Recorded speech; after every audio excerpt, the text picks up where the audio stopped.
نحمده ونصلي على رسوله الكريم اما بعد السلام علیکم ورحمۃ اللہ وبرکاتہ۔ آج کی میری تقریر کا عنوان ہے اسلام میں انسانی حقوق۔ معاشرے میں رہتے ہوئے ایک بہتر اور خوشگوار زندگی گزارنے کے لیے انسان کو چند بنیادی حقوق کی ضرورت ہوتی ہے، ایسے حقوق جو انسان کو ایک بہترین سماج کا حصہ بنا سکے۔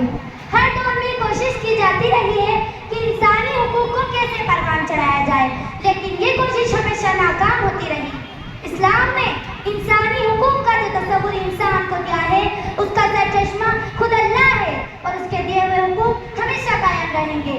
اسلام نے انسانی حقوق کا ایک ایسا عالمگیر پیغام دیا ہے جس کی خیر و برکت سے ایک بہترین سماج وجود میں آ سکتا ہے۔ حضرات، اسلام ابتدا میں ہی تمام انسانوں کو ایک دوسرے کا بھائی قرار دیتا ہے اور اس اخوت اور محبت کا احساس دلا کر ان کو ایک دوسرے کے حق ادا کرنے کی طرف مائل کرتا ہے۔ قرآن مجید میں فرمایا گیا، یا ایھا الناس اتقوا ربکم الذی خلقکم من نفس واحدہ، اے لوگوں اللہ سے ڈرو جس نے تمہیں ایک جان سے پیدا کیا، وخلق منہا زوجہا، اور اس جان سے تمہارا ایک جوڑا بنایا، وبث منہما رجالا کثیرا ونساء، اور ان دونوں سے بہت سے مرد اور عورت اس دنیا میں پھیلا دیے۔ واتقوا اللہ الذی تساءلون بہ والارحام ان اللہ کان علیکم رقیبا، در حقیقت اللہ سے ڈرو جس کا واسطہ دے کر تم ایک دوسرے سے اپنے حقوق مانگتے ہو، اور رشتوں و قرابت کے تعلقات کو بگاڑنے سے پرہیز کرو، یقین جانو کہ اللہ تعالیٰ تم کو دیکھ رہا ہے۔ اور اسی بات کو سورہ حجرات میں اس طرح فرمایا گیا ہے، یا ایھا الناس انا خلقناکم من ذکر و انثی وجعلناکم شعوبا وقبائل لتعارفوا، یعنی ہم نے تمہیں ایک مرد اور ایک عورت سے پیدا کیا ہے اور تمہاری قومیں اور برادریاں بانٹ دی تاکہ تم ایک دوسرے کے حق پہچان سکو۔ ان اکرمکم عند اللہ اتقاکم ان اللہ علیم خبیر، در حقیقت اللہ تعالیٰ کے نزدیک تم میں سب سے زیادہ عزت والا شخص وہ ہے جو تم میں سب سے زیادہ پرہیزگار ہو۔ یقیناً اللہ تعالیٰ سب کچھ سننے والا اور خبر رکھنے والا ہے۔ اسلامی تعلیمات انسان کو جان و مال، عزت و آبرو کی حفاظت کر دیتا ہے۔ اسلامی تعلیمات انسان کو رنگ، نسل، ذات، برادری، اونچ نیچ سے اٹھا کر برابر کر دیتی ہے۔ خطبہ حجۃ الوداع کے موقع پر پیارے نبی صلی اللہ علیہ وسلم نے پوری دنیا کے انسانوں کے سامنے یہ پیغام دیا تھا کہ اے لوگو، خبردار، تمہارا رب ایک ہے اور تمہارے باپ حضرت آدم علیہ السلام ایک ہے۔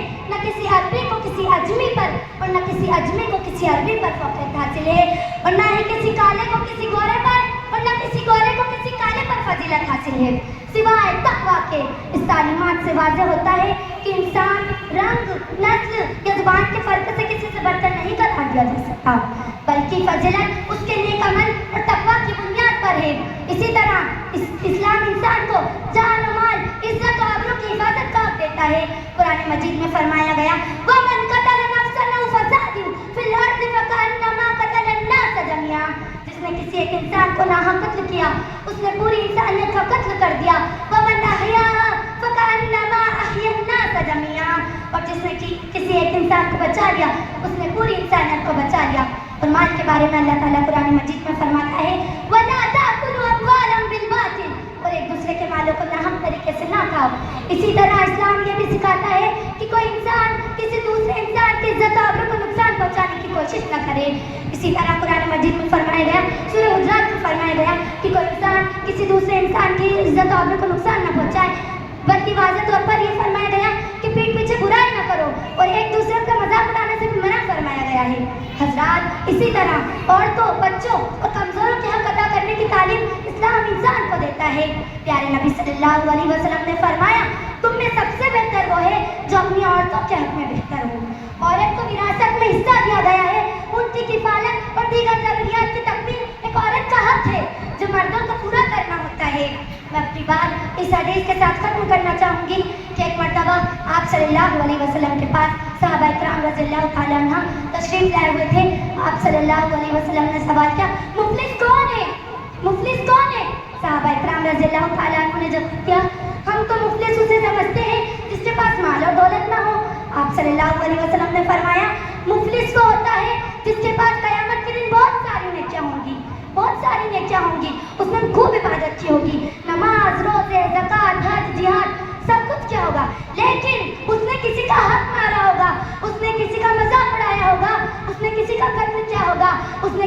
عزت و آبرو کو نقصان پہنچایا ہوگا، وہ سب لوگ اس کے سامنے آ جائیں گے اور اس شخص کی نیکیاں ان لوگوں میں تقسیم کر دی جائیں گی، اور جب اس کی نیکیاں جس کا وہ ڈھیر لے کر آیا تھا وہ ختم ہو جائیں گی تو ان لوگوں کے گناہ اس شخص پر لاد دیے جائیں گے۔ اللہ پناہ میں رکھے اور ہم تمام کو ایک دوسرے کے حقوق ادا کرنے کی توفیق عطا فرمائے، آمین۔ وآخر دعوانا الحمد للہ رب العالمین۔ السلام علیکم ورحمۃ اللہ وبرکاتہ۔